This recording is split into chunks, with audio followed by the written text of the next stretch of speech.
D'accord.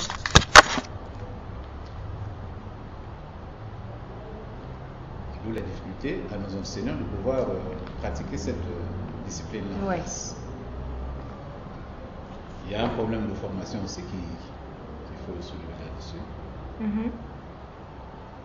Nos enseignants ne sont pas tellement outillés. C'est ce qu'on disait tout à l'heure. Nous travaillons toujours à l'image de la France. Ce qui se fait en France, nous croyons que c'est ça qui est bon. Mhm. Et lorsque nous voulons copier, nous copions mal. Parce qu'on n'est pas à la hauteur de vouloir faire ce que les Français font par manque de formation et d'information. Information souhaitée.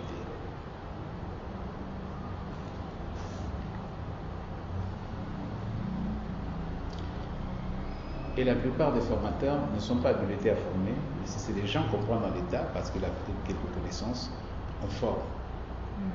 Alors ils n'ont pas la pédagogie, ils n'ont pas cette psychologie qu'il faut, ou encore l'andragogie s'il en faut, si vous parlez ainsi, parce qu'on a souvent affaire à des grandes personnes. Donc c'est un peu ça, on n'a pas cette technique de formation adéquate de pouvoir former les futurs formateurs. On a des programmes, c'est au pif parfois qu'on le fait, parce que c'est à la mode. L'UNESCO nous donne parfois des orientations et nous nous appliquons tant bien que mal, au lieu de bien réfléchir là-dessus, on monte un programme qui n'est pas fait. Dans l'enseignement général, c'est un peu bien. C'est un peu bien structuré. Mais quand vous allez à l'enseignement technique, n'importe quoi. Ouais. N'importe quoi.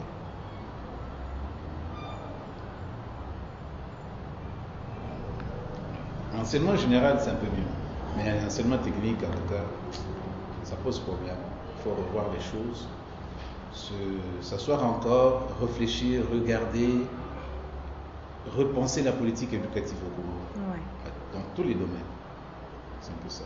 Bon, ici, à un autre niveau, côté formation, c'est qui forme, c'est-à-dire qui est enseignant ici qui le veut. C'est-à-dire que c'est des gens qui ne sont pas formés, habilités à former. Mais par manque de formateurs, tu as un peu de connaissances à la matière, on t'amène, mets-toi là et puis bon. C'est ça qui fait la difficulté de nos enseignants. Arriver à l'école primaire, ce qu'ils ont appris à l'école ne cadre plus avec la réalité du terrain. Dès qu'ils arrivent, c'est une dichotomie, c'est quelque chose de nouveau pour eux, alors que l'école qui devrait leur donner toutes les dispositions pratiques ne semble pas marcher sur la même voie que ce qui se fait sur le terrain.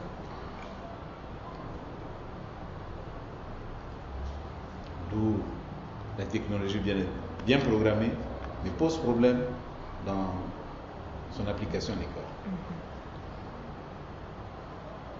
Et en plus, ce que tu as soulevé, c'est très important.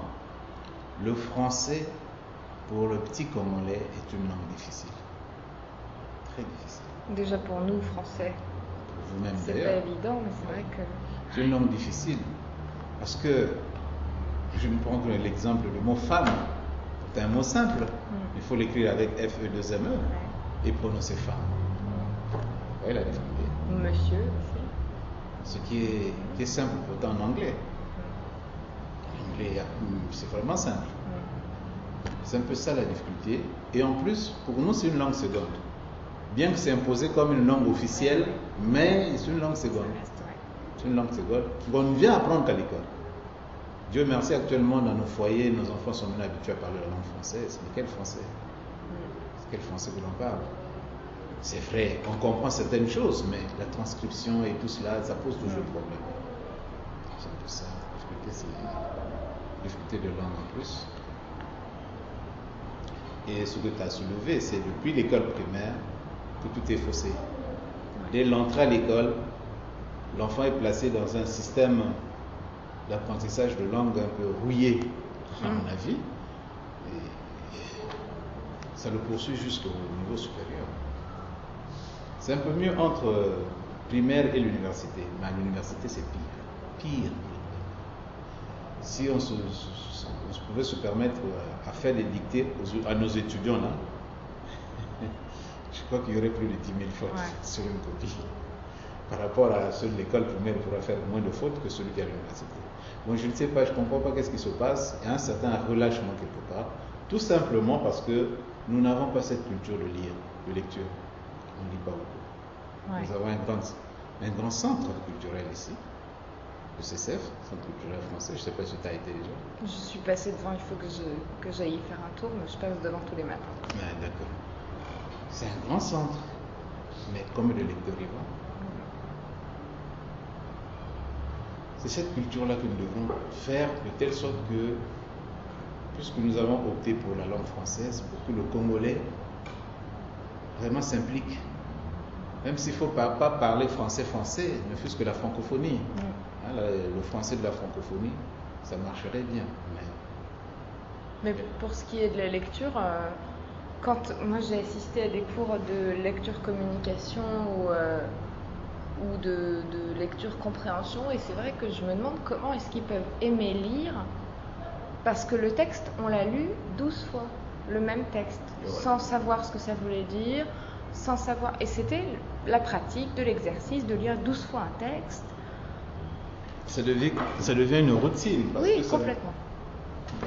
On ne sort pas de... Ce qu'il faut prendre là-dedans, on n'en a pas. C'est tout simplement, c'est une routine parce qu'on me demande de faire cette lecture-là, je la fais. Voilà. C'est tout ça. Mais le gros problème, c'est la formation, le formateur. Mais si on demande aux enseignants pourquoi est-ce qu'ils ne font pas de lecture cursive ou... D'ailleurs, c'est une de mes questions plus loin.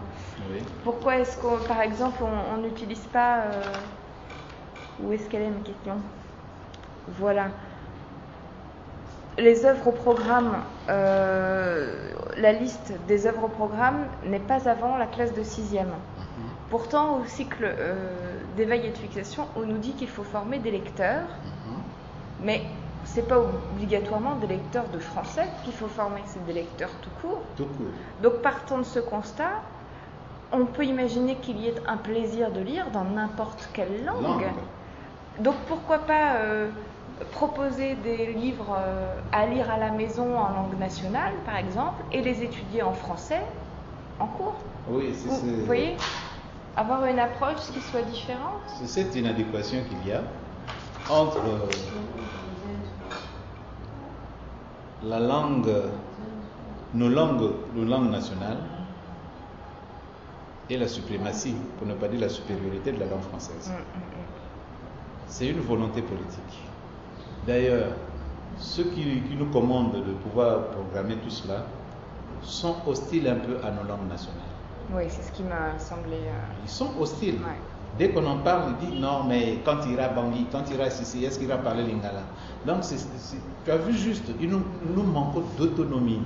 Ce mot-là, il faut bien vraiment peut-être le souligner. Nous manquons d'autonomie et on ne se reconnaît pas nous-mêmes.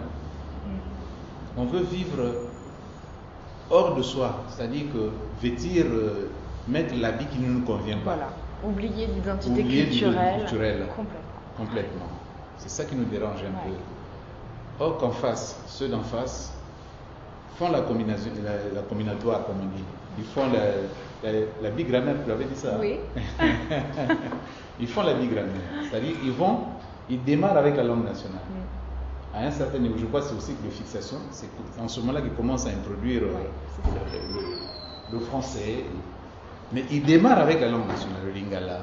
Ils démarrent avec ça, ils vont avec. Dès que l'enfant rentre dans le cycle de fixation, on met maintenant les deux langues ensemble. Voilà.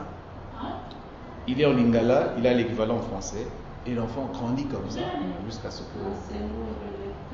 Donc, c'est ça qui manque au Congo. Au Congo, nous voulons dès la maternelle que l'enfant utilise la langue française. Ensuite, oui, c'était surtout des questions qui concernent les problèmes d'interaction.